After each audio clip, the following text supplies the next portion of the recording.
At my husband's funeral, his brother was handed $37 million, and I was handed a sealed envelope with my name written on it like a final warning. I remember the weight of it more than anything else. Light as paper but heavy in a way that settled into my chest and refused to move. The chapel smelled faintly of lilies and polished wood, the kind of scent that clings to your clothes long after you leave, and I stood there in my black dress, listening to the soft murmur of voices that didn't quite belong to grief. People spoke in low tones, but there was an undercurrent, something sharper, something almost curious, as if they were waiting for something more than a goodbye. Daniel had always said funerals reveal more about the living than the dead, and standing there, watching his brother Richard accept condolences with a firm handshake and a steady voice, I understood exactly what he meant. Richard didn't look like a man who had just lost his brother. He looked composed, almost prepared, like someone stepping into a role he had been rehearsing for years. My son Ethan stood beside him, his eyes avoiding mine every time I tried to catch them, and next to him Emily, my daughter-in-law, rested her hand lightly on his arm, her expression soft and sympathetic in a way that felt carefully arranged. When the attorney cleared his throat near the front of the room, the conversations quieted just enough for everyone to listen without appearing obvious. I watched as he unfolded a document, his voice steady as he spoke about Daniel's legacy, his achievements, the life he had built. It sounded beautiful, polished, and distant, like a story that had already been rewritten. Then came the numbers. $37 million. The words seemed to ripple through the room, subtle but unmistakable, and I saw the shift immediately. Heads tilting, glances exchanged, the quiet calculation behind polite expressions. Richard nodded once, accepting it as if it were expected, as if this outcome had never been in question. I didn't move. I didn't speak. I simply stood there, holding the envelope that had been pressed into my hand moments earlier by the same attorney who now avoided looking at me. "For you, Mrs. Hayes," he had said quietly, almost too quickly, before stepping away.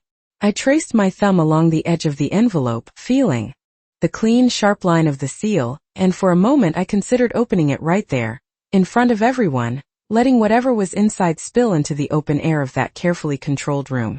But something stopped me. Maybe it was the way Emily's eyes flickered toward me, just for a second, or the way Ethan shifted his weight as if bracing for a reaction that never came. So I didn't open it. I held it instead, like a piece of evidence I wasn't ready to examine. The service continued, words blending into one another, memories shared by people who spoke about Daniel as if they had known him completely, as if they had seen the quiet moments, the late-night conversations, the promises made in the privacy of our home. I listened, but I didn't hear them. My attention stayed fixed on the small details, the way Richard's hand rested confidently in his pocket, the way Emily's smile never quite reached her eyes, the way Ethan refused to meet my gaze. When it was over, people approached me one by one, offering condolences, their voices soft and rehearsed. I thanked them, nodded, accepted their sympathy with the same calm I had carried through the entire day. No one asked about the envelope. No one mentioned it at all. And that silence told me more than any words could have. Outside, the afternoon light was too bright, almost indifferent, as if the world had already moved on. I stood on the steps of the chapel, the envelope still unopened in my hand, and I felt something shift inside me. Not grief, not exactly, but something colder, something clearer. Because whatever was inside that envelope, I already knew one thing with absolute certainty. This had not been an accident. And they were all waiting to see what I would do next. I did not open the envelope until I was alone. The house felt different the moment I stepped inside, quieter than it should have been, as if the walls themselves were waiting.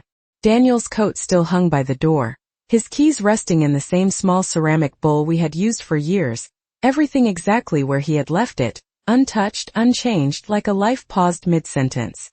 I set my purse down on the kitchen counter and placed the envelope beside it, staring at my name written in neat, deliberate handwriting. Margaret Hayes. No affection, no softness, just my name, formal and distant, like I was already being addressed as someone separate from the life I had built here. For a long moment I did nothing. I poured myself a glass of water, though my hands were steady, and stood by the sink looking out at the backyard Daniel had cared for every Saturday morning, trimming hedges with quiet patience, always saying that order brought peace. It looked the same now, perfectly maintained, but there was no peace in it. Finally, I reached for the envelope and broke the seal. The sound was soft, almost insignificant, but it echoed in the silence of the kitchen. Inside was a single document, crisp, official, the kind of paper that carries weight not because of what it looks like, but because of what it changes. I read the first line once, then again, slower. It was not a letter. It was not a message of comfort or explanation. It was a legal declaration stating that I had voluntarily relinquished any and all claims to Daniel's estate, effective immediately upon his passing. My eyes moved over the words carefully, each sentence more precise than the last, leaving no room for interpretation. Voluntarily. Fully informed. Signed and witnessed. At the bottom of the page was a signature. My signature. Or at least something that looked exactly like it. I did not react the way most people would expect. I did not drop the paper or gasp or call anyone in a panic. I simply leaned back against the counter and read it again.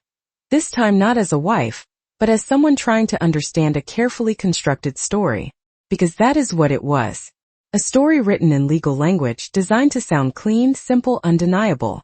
And yet, something about it felt wrong in a way I could not immediately explain.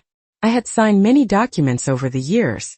Mortgage papers, insurance forms, medical authorizations. I knew the rhythm of my own handwriting, the slight tilt of certain letters, the pressure I applied when I wrote my name. This signature was close. Very close. But it was not mine. Not completely.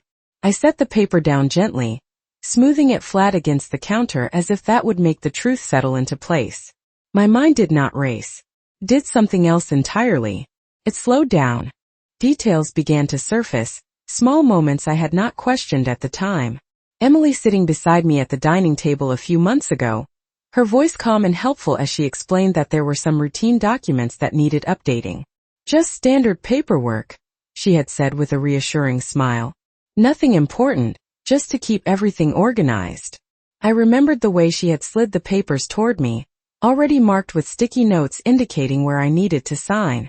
I remembered Ethan standing nearby, not quite participating, but not objecting either, his presence quiet but noticeable. I had trusted them. Not blindly, but enough to believe that there was no reason not to. I signed where they told me to sign. I did not read every line. Why would I have? They were family. Or at least that is what I had believed at the time. I picked up the document again and looked at the signature, studying it with a different kind of attention now. This was not a mistake. It was not an oversight or a misunderstanding. It was intentional, planned, executed with the kind of precision that required patience and confidence. They had not acted in the moment. They had prepared for this. The realization did not come with a rush of anger or even immediate hurt. It came with clarity.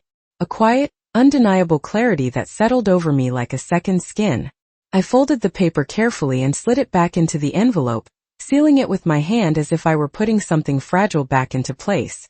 Then I carried it into the living room and sat down in Daniel's chair, the one he always claimed was more comfortable than it looked. The room was still. The clock on the wall ticked steadily, marking time in a way that felt almost deliberate. I looked around at everything we had built together, every piece of furniture, every photograph, every small detail that had once represented a shared life. And I understood something with absolute certainty. They believed this document ended my story here. They believed I would accept it quietly the way I had accepted so many things before. I rested the envelope on my lap and allowed myself a small measured breath. Because what they did not understand was that I had not survived 68 years of life, of loss, of change, by failing to notice when something was not right. And now that I had seen it clearly, there was no going back to not knowing. The next morning arrived quietly without announcement, the kind of stillness that settles into a house when it no longer belongs to everyone who once lived in it. I woke before the sun had fully risen, not because I had rested, but because my mind had already begun organizing itself around what I now knew. The envelope rested on the nightstand where I had placed it before going to bed, untouched since the night before, yet it felt like it had changed the entire shape of the room.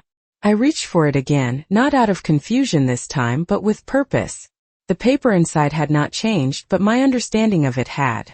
I carried it downstairs and placed it on the dining table, smoothing it out carefully, the same way I used to smooth tablecloths before family dinners that no longer happened.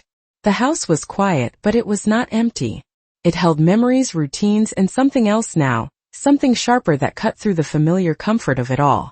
I sat down and began to reconstruct the past few months, not emotionally, but methodically, like someone piecing together a puzzle that had been scattered deliberately. Emily had become more present after Daniel's health began to decline, offering help in ways that felt generous at the time. She organized appointments, handled calls, suggested updates to paperwork that she said would make things easier for everyone. I had appreciated it. I had even told friends how lucky I was to have a daughter-in-law who cared enough to step in. Now, those same moments looked different, not because they had changed, but because I had. I remembered the day she brought over a stack of documents, neatly arranged, her tone calm and efficient as she explained that some legal details needed to be adjusted. "It is just to make sure everything is clear," she had said, sliding the papers toward me with a small, reassuring smile. Ethan had been there too, standing by the window, his hands in his pockets, watching in that quiet way of his that never quite revealed what he was thinking.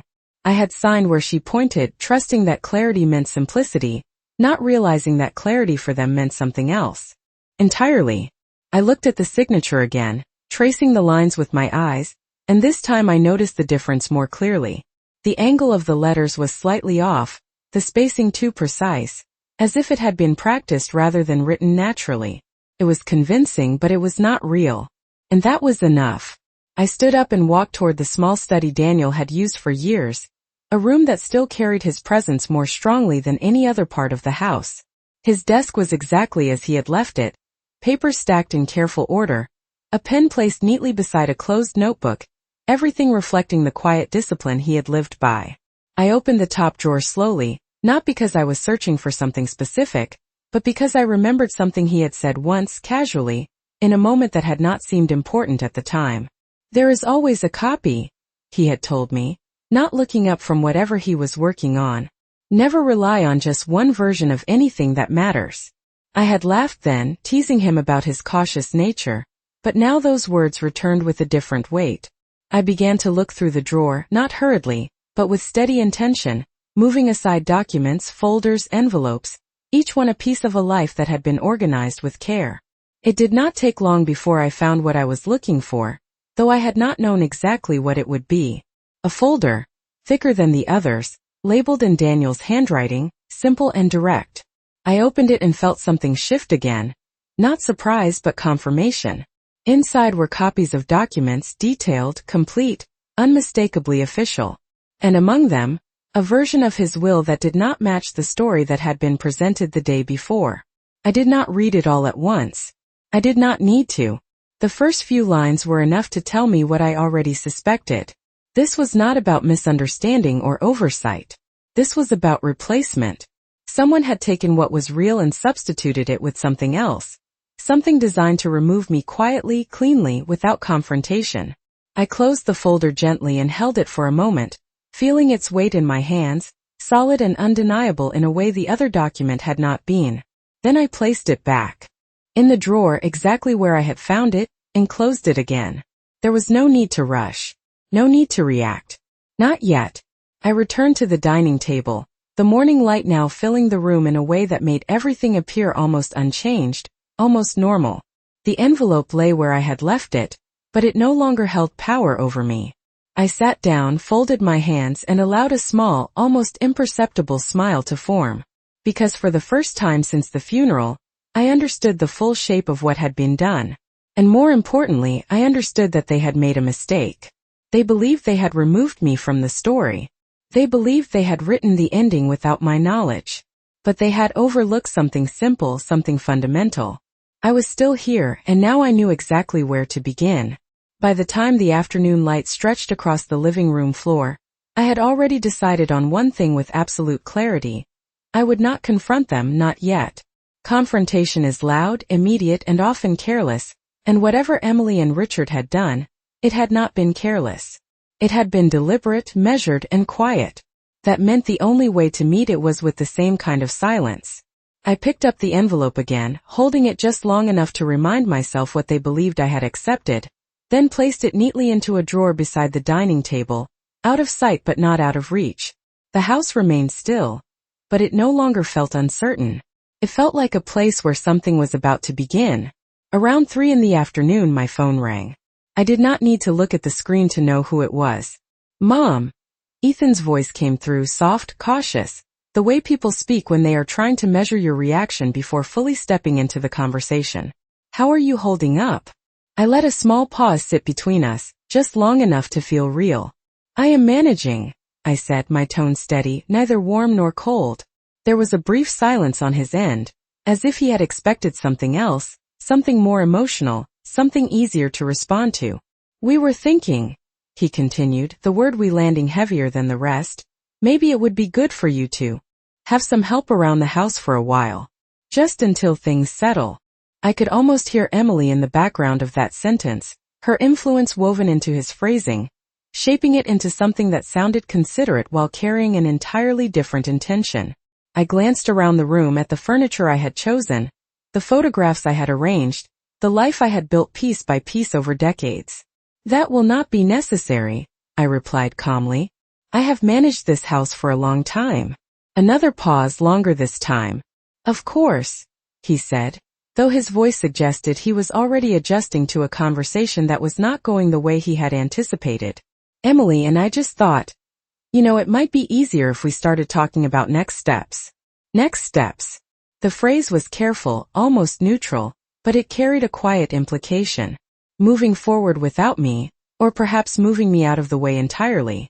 I let the silence stretch again, not as resistance but as space, the kind of space that makes people reveal more than they intend. What kind of next steps? I asked, my voice light, almost curious. There was a faint sound on the line like a breath being taken, then released. Well, the house is a lot to maintain, he said.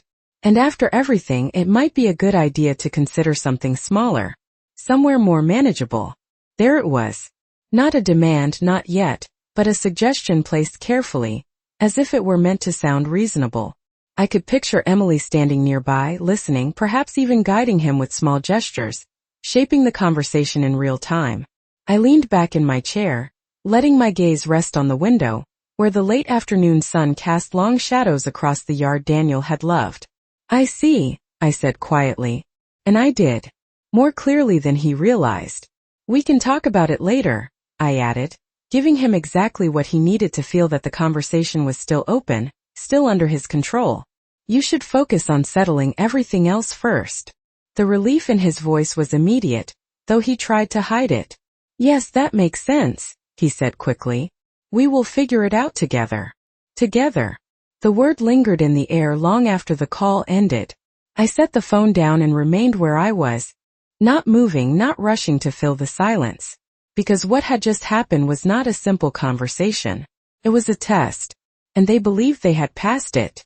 They believed I was still the same woman who trusted easily, who accepted suggestions without question, who would eventually agree to whatever plan they had already begun to set in motion. I stood up slowly and walked back to Daniel's study, opening the drawer once more and taking out the folder I had found earlier.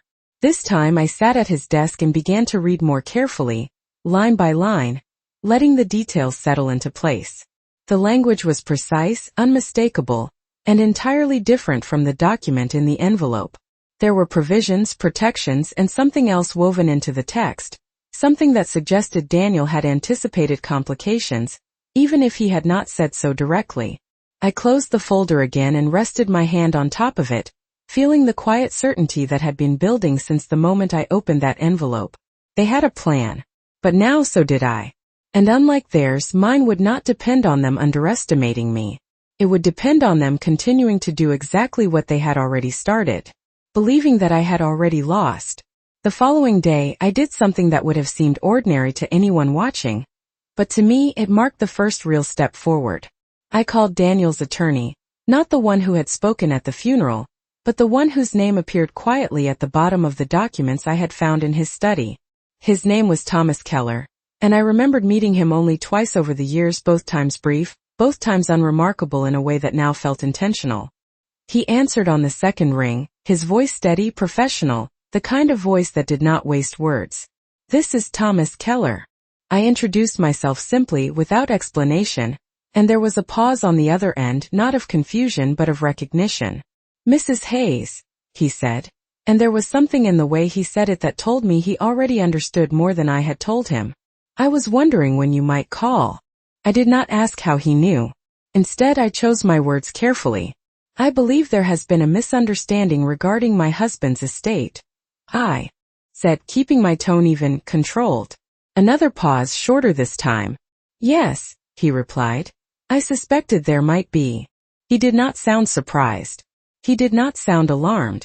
He sounded prepared. I would like to meet, I continued. In person. Of course, he said immediately. My office. Tomorrow morning at 10. There was no hesitation, no attempt to delay, and that told me everything I needed to know. After the call ended, I sat quietly for a moment, letting the simplicity of the conversation settle into something more solid. Then I stood, walked to the closet, and selected a navy blue dress I had not worn in years, one that Daniel had once said made me look composed, not because of how it fit, but because of how I carried myself in it. I pressed it carefully, laid it out, and prepared for the morning as if it were any other important day, not a confrontation, but a continuation of something that had already begun. The next morning I arrived 10 minutes early. The office building stood tall and understated, glass and steel reflecting the clear sky, the kind of place designed to appear transparent, while holding everything firmly behind closed doors. Inside, the reception area was quiet, the air cool and precise, everything arranged with intention. I gave my name, and within moments, I was led down a hallway lined with framed certifications and quiet authority. Thomas Keller was waiting in his office when I entered, standing as I approached, his expression respectful, but not overly sympathetic. He gestured for me to sit, and I did, placing my purse carefully beside me, my posture straight, my hands still. I am sorry for your loss, he said, and this time the words felt different, not rehearsed but measured. Thank you, I replied, and then I reached into my purse and placed the envelope on his desk. I was given this, I said simply. He did not touch it immediately. Instead, he looked at it, then at me as if confirming something unspoken. And you have read it, he said. Yes. And you have questions? No, I said quietly. I have conclusions. That seemed to interest him. He leaned back slightly, folding his hands. Tell me what you believe, he said. I did not rush. I believe this document was created to replace another, I said, my voice steady, each word deliberate. I believe my signature was replicated, not given. And I believe that this was done with the expectation that I would not question it. The room remained still for a moment after I finished speaking. The kind of stillness that follows something precise and undeniable. Then slowly Thomas Keller nodded. You are correct, he said. There was no hesitation in his voice, no attempt to soften the truth. Just clarity. Your husband anticipated the possibility of interference, he continued. That is why he ensured there were safeguards in place. I felt something settle deeper within me, not relief but confirmation. And the will presented at the funeral? I asked. Is not the original, he replied. Not the one I prepared with your husband. I allowed myself a small breath, not of surprise but of alignment, as if the pieces I had been holding separately had finally connected into something whole. What happens next? I asked. He studied me for a moment, as if measuring not my understanding but my readiness.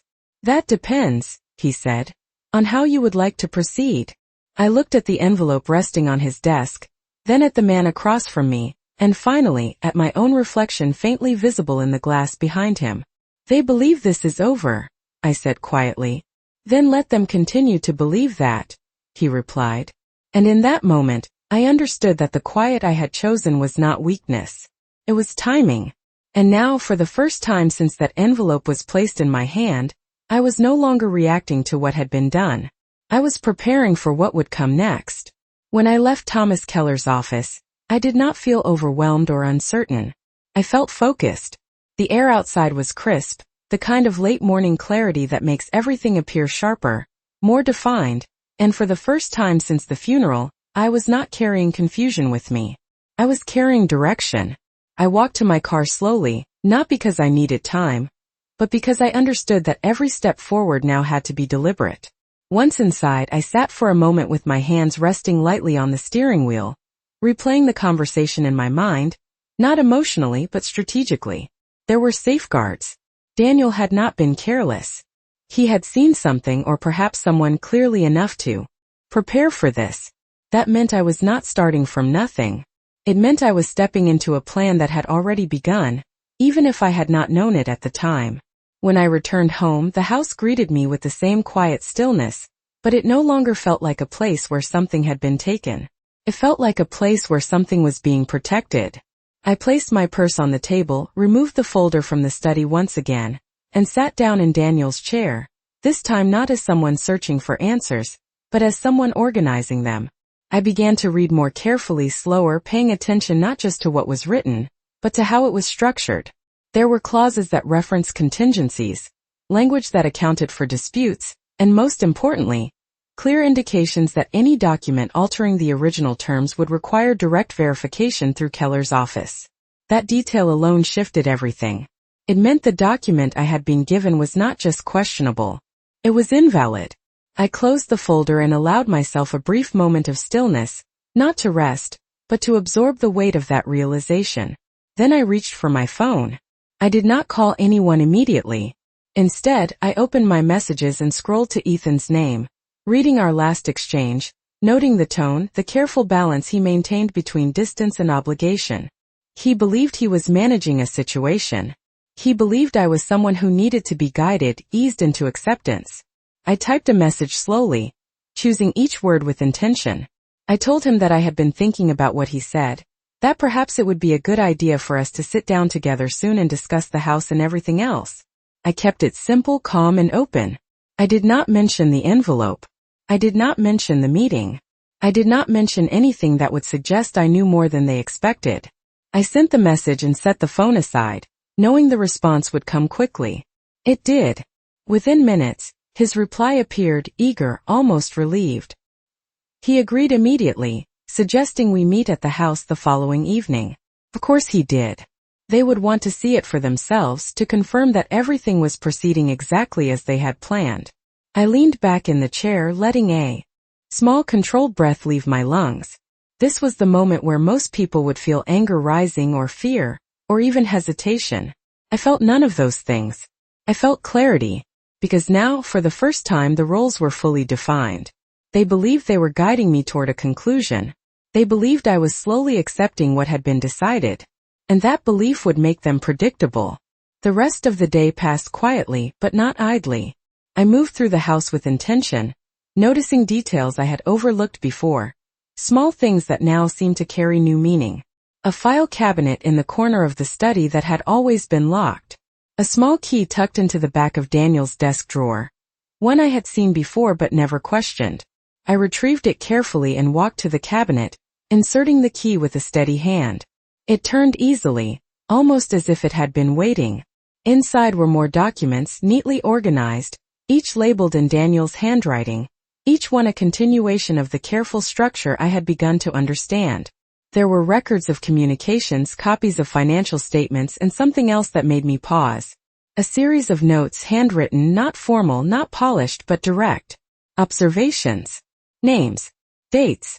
Patterns. I read them slowly, each line adding another layer to what I already knew. Daniel had not only prepared legally, he had been watching. And now so was I. I closed the cabinet, locking it again, and returned the key to its place. The house remained quiet, but it no longer felt passive. Felt aware. As evening approached, I prepared dinner for myself, moving through the familiar routine with the same calm precision I had always carried. There was comfort in the normalcy of it, in the simple act of setting a plate, pouring a glass of water, sitting at the table where so many conversations had once taken place. But this time the silence was different. It was not empty. It was intentional. Because tomorrow they would walk into this house believing they understood everything. And I would be ready to show them just how much they had misunderstood. They arrived the next evening exactly on time. Not a minute early, not a minute late, the kind of precision that comes from confidence rather than respect. I heard the car pull into the driveway before the doorbell rang, and I took my time walking to the door, smoothing my hands over the fabric of my dress as if I were preparing for an ordinary visit. When I opened it, Emily stood slightly ahead of Ethan, her posture composed, Her expression carefully softened into something that resembled concern. "Margaret," she said gently, stepping forward as if to embrace me, but stopping just short, leaving the gesture unfinished in a way that felt rehearsed. Ethan offered a small smile, uncertain, his eyes scanning my face as if searching for signs of distress that were no longer there. "Come in," I said simply, stepping aside to let them pass. The house was exactly as it had always been, every detail in place, every object where it belonged, and I could feel their attention moving through the space, measuring it, evaluating it in ways they believed were subtle. Emily's gaze lingered just a moment too long on the staircase, then the living room, then the hallway that led to Daniel's study, as if she were already imagining it differently. We sat at the dining table, the same table where so many conversations had taken place, though this one carried a different weight. I had set out 3 glasses of water, nothing more, no effort to make the evening feel warm or welcoming beyond what was necessary. Emily folded her hands neatly in front of her, her movements controlled, deliberate. Ethan leaned back slightly in his chair, his posture less certain, as if he were unsure how this conversation would unfold. "We really appreciate you taking the time to talk," Emily began, her voice smooth, measured. "We know this has been a difficult week." I nodded once, acknowledging the statement without adding anything to it. Silence followed, just long enough to make her continue. "We have been thinking a lot about what would be best for everyone moving forward," she said, glancing briefly at Ethan before returning her attention to me. "And we want to make sure you are comfortable, of course, but also that everything is practical." Practical. The word settled between us, carrying more meaning than it appeared to on the surface. I folded my hands on the table, mirroring her posture, and waited. "This house," Ethan added, his voice quieter, "it is a lot to take care of on your own. We were thinking it might be easier if you considered something smaller. Maybe a condo, or a community where you would have support." His words were careful, but there was a familiarity to them now, a pattern I had already recognized. I let my gaze move slowly from him to Emily, observing the subtle exchange between them, the way she gave a slight nod, encouraging him to continue. "And of course," she added, stepping in smoothly, "we could help manage the transition, handle the details so you would not have to worry about anything." I allowed a small pause, just long enough to let their offer settle fully into the room. Then I nodded again, this time more thoughtfully. "That sounds reasonable," I said quietly. The shift was immediate. I saw it in the way Emily's shoulders relaxed, in the way Ethan's expression softened with relief. They had expected resistance or emotion or hesitation. Instead, I had given them agreement, and that made them comfortable. "We just want what is best for you," Emily said, her voice warmer now, more assured. "Of course," I replied, my tone even. "And I appreciate that." I reached for my glass, taking a small sip of water, then setting it back down with steady hands. "There are just a few things I would like to clarify first," I continued, my voice calm, almost conversational. "About the paperwork." The word seemed to land differently. Emily's smile held, but only just. Ethan shifted slightly in his seat. "Paperwork?" he asked. "Yes," I said, meeting his eyes directly for the first time since they had arrived. "The document I was given. The one stating that I have relinquished my rights." There was a brief silence, not long but noticeable. Emily was the first to recover. "Oh, that," she said lightly, as if it were a minor detail, something already resolved. "That was just part of the legal process. Everything was handled properly." I held her gaze, not challenging, not accusing, simply observing. "I see," I said. "And you are certain it reflects what Daniel intended?" Another pause. This one slightly longer. Ethan looked at Emily, just for a moment, and in that glance I saw something I had not seen before. Not confidence. Uncertainty. "That is what the attorney confirmed," Emily replied, her tone still smooth, but with a faint edge beneath it now. I nodded slowly, as if considering her words. Carefully. "Of course," I said. Then I leaned back in my chair, my posture relaxed, my expression unchanged. "Then I am sure you will not mind if I take a closer look at everything before making any decisions." The room grew quieter after that, not tense but no longer comfortable. And in that quiet, I understood something important. For the first time, they were no longer entirely certain of me. And that was exactly where I needed them to be. Emily's smile did not disappear, but it changed. It became tighter, more controlled, like something held in place rather than naturally expressed. Ethan cleared his throat softly, shifting in his seat as if trying to recalibrate the conversation back to something safer. "Of course you can review everything," he said quickly. "There is nothing to hide." The words sounded right, but they landed differently now, like a statement meant to reassure himself as much as me. I nodded once, acknowledging it without challenge. "Good," I said calmly. "Then we are all on the same page." The conversation moved on after that, but not in the way they had planned. The ease they had walked in with did not return. Every suggestion Emily made carried a slight hesitation now. Every response from Ethan came with a brief glance in her direction, as if checking for approval before continuing. I answered their questions simply, agreed where it made sense, and allowed just enough openness to keep them comfortable, but never enough to give anything away. By the time they stood to leave, the room felt different, not tense but aware, as if something unspoken had settled between us. At the door, Emily paused, turning back with that same composed expression. "We are here for you, Margaret," she said, her tone soft, almost careful now. "Whatever you need." I met her gaze, holding it just long enough to let the moment register. "I know," I replied quietly. And I did. Just not in the way she intended. When the door closed behind them, the house returned to its silence, but it was no longer the same silence I had known before. This one carried weight, direction, purpose. I walked back to the dining table and sat down, placing my hands flat against the surface, feeling the smooth wood beneath my fingers. The conversation replayed in my mind, not emotionally but analytically, each word, each pause, each glance fitting into place with the patterns I had already begun to see. They were adjusting. Not retreating, not yet, but recalculating. And that meant they had noticed the shift, even if they did not fully understand it. I stood and moved toward the study, unlocking the cabinet once more, retrieving the folder and the notes Daniel had left behind. This time I paid closer attention to the details I had skimmed before. Names appeared repeatedly. Dates aligned in ways that suggested coordination rather than coincidence. And among them, references to conversations, subtle changes in behavior, moments Daniel had clearly marked as important even if they had seemed ordinary at the time. I traced one line with my finger, reading it again slowly, letting its meaning settle deeper. He had seen it. Not all of it perhaps, but enough to prepare. Enough to leave a path for me to follow. I closed the folder and returned it carefully, locking the cabinet behind me, then stood in the center of the room, allowing myself a single measured breath. The next steps were already forming. Not rushed, not uncertain but precise. I walked to the kitchen, poured a glass of water, and leaned lightly against the counter, looking out at the backyard as the evening light faded into something softer, quieter.